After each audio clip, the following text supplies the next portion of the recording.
Yeah, good morning. It's Saturday, and a little after 12:30. I'm kind of hungry, so I think I'm gonna cook a old favorite, matzah, which is a Jewish food that I grew up on. That my grandmother and my mother, they used to make it. My sister made it.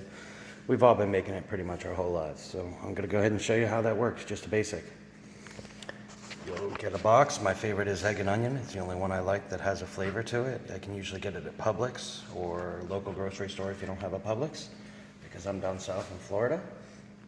And I take out 5 crackers, soak them in a bowl of water until they start getting soft. You can hear there's not much of a crisp there. There's just a little bit of crackling.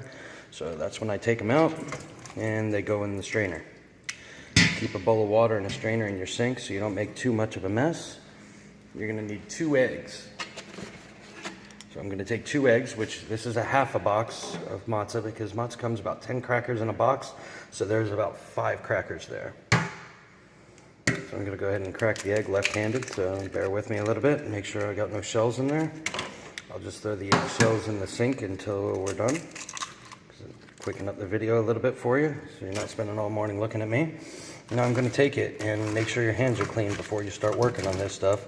And I'm gonna take it and I'm gonna grind it around. Usually I'm using both hands, not just one, but you'll notice it's a little bit gooey and you're basically just trying to mix the egg evenly all up in there. I mean, it's gonna get a little slimy, a little gooey, but it's not a big deal. I mean, if you're afraid to get your hands gooey, don't cook. Because, you know, you always get dirty when you're cooking eventually. You can use gloves alternatively, but or just use my hands, make sure they're thoroughly clean beforehand with a good dish soap and you're fine. So I'll go ahead and use that to just rinse the egg off so I can go ahead and get started. All right, I've got my, actually let's leave that there for a minute so I don't make a mess. I'm preheated at about medium heat on my burner. I've already cooked 1 set of it. That's why I made a big mess everywhere, because I've already cooked the other half of the box, because I'm cooking half a box to just leave in the fridge, store for later. So that way if I get hungry later or I want it tomorrow or whatever, I can just reheat it in the microwave, nuke it with a little bit of butter, and we're good to go. So I usually use butter like a Breakstones or something like that. Yes, I use quite a bit of butter. I probably shouldn't, but hey, I love it, and you know, gotta die something besides old age.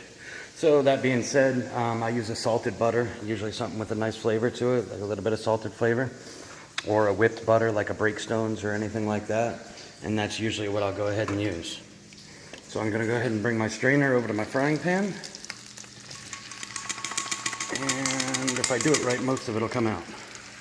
Because remember, I'm one-handed right now trying to do this. All right, so we'll go ahead and get most of that in there. I'll clean up the kitchen now. I'm done cooking and making this video. And yes, I do clean. So we're gonna go ahead and basically just kind of flatten it out more than anything. And we're just gonna go ahead and let it cook on a medium heat there for a little while.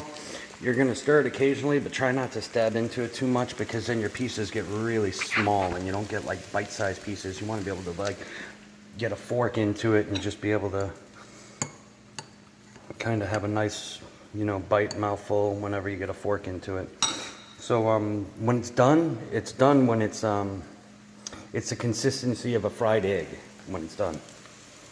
It's about that consistency, maybe a little bit more harder texture, because obviously it's a cracker.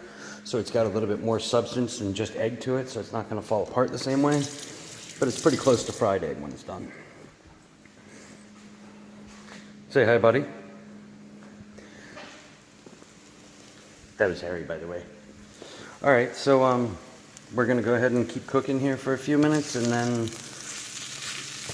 pretty much know exactly what you're doing at this point. The big part is soaking it in a pot or a bowl of water and getting it soft before you get the egg in.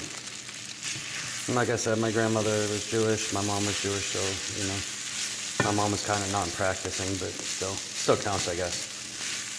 So, you know, I learned how to make this. And still one of my favorites. Some people like it, some people don't. I've noticed it's kind of a crapshoot. It's kind of 50-50 whether people like it or not.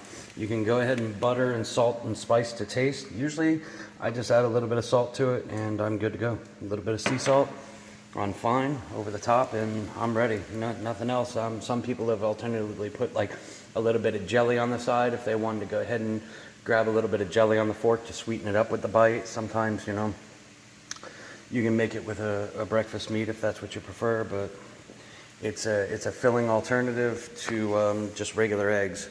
And I like it, so I figured I'd share it with you.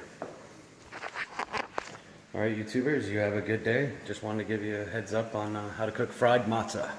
Egg and onion is definitely preferred, and definitely manischewitz is my favorite.